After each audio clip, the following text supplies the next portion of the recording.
You know how many people used to say everybody is now doing this, everybody is now selling wig, everybody is now a fashion designer, everybody is now going to China. You understand? You are that kind of person.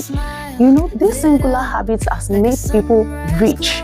Why? Because why is everybody going towards that direction? It means something is coming out from it. Or you, on the other hand, because everybody is doing it, you don't want to do it.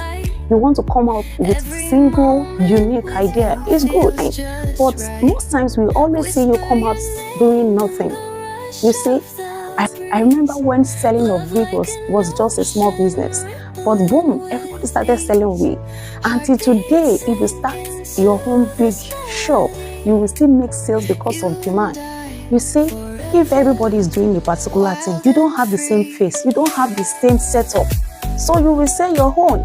If everybody have school, your own protocol, your own setup is different. So why must you restrict yourself from what everybody is doing?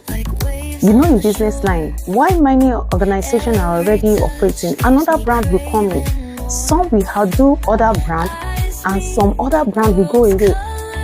It depends on how determined you are, how focused and how consistent you are. Leave that side of criticism and do something new today. Don't wait until you have that unique idea. This month just have 5 months to end. Maybe you should look into what people are already doing and find something unique about it and also do it.